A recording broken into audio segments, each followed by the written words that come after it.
Hey, what's up? Kalen here. In this video, I want to talk about onboarding employees as well as sort of onboarding and evaluating how employees are doing and some of the, I think, counterintuitive ways that that can be a real competitive advantage particularly for development agencies. So, so when I talk about onboarding, I'm talking about how quickly can you take a new hire, get them set up with all your tools, all your procedures, all your policies to the point where they're hitting the ground running, they're doing work, they're productive, they're ultimately profitable for you as a company, right? So is that something you can get done in a matter of weeks, or is that something, without exaggeration, there's companies that they might hire someone, they might not know for 6 months whether the person is really working out, how productive they are. Like, it can really sort of be a process that gets stretched out for quite a long period of time.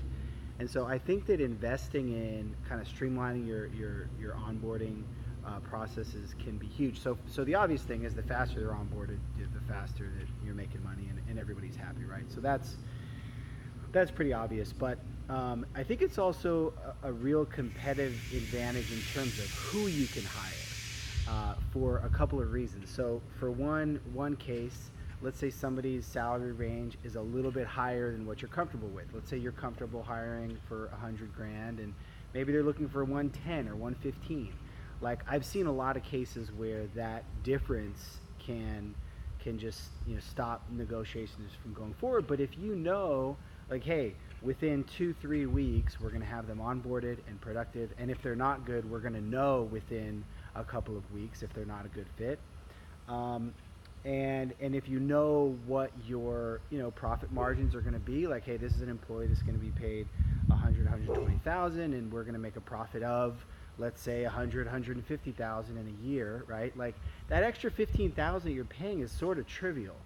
And so, but if you don't know that, like, if you don't know what my profit margins are, like, I don't know if I'm going to be making any money, maybe I'm going to lose money, maybe again it's going to go 6 months and I'm going to lose paying them 6 months on, and getting up to speed, then that's a much harder decision to make. It's a much riskier decision to make. So by reducing the risk in hiring people, not only again are you of course saving money by streamlining your onboarding, but it's giving you access to take a smaller risk on hiring people that otherwise you might have passed on because you said, I am not comfortable paying a little bit more, right?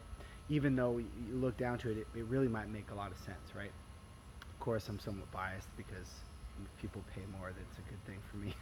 But another use case is hiring somebody as a freelancer. So a lot of companies, they kind of draw a hard line. We only want to hire full time. If somebody's freelancing, we just don't want to deal with it. It's too much of a variable. But one of the things I think is a good strategy to hire, and I did it myself personally, is to hire somebody freelance and see how that relationship works out. If the relationship works out really well, they like working with you, you like working with them, there's a decent chance you can bring them on full time. And that happened with me. I was recruited. I was not at all interested in full time. I started out doing some freelance. It worked out really well, and then I worked full time, and it was a great job.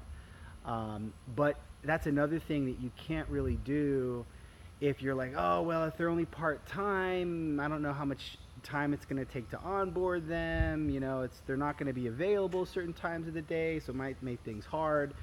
But if you have a really streamlined process, again, where you can just plug them in to all your docs, to all your tools, and say, hey, here, boom, boom, boom, and then you have an evaluation process to be able to evaluate how productive they are after a given period of time, and so you know what to expect.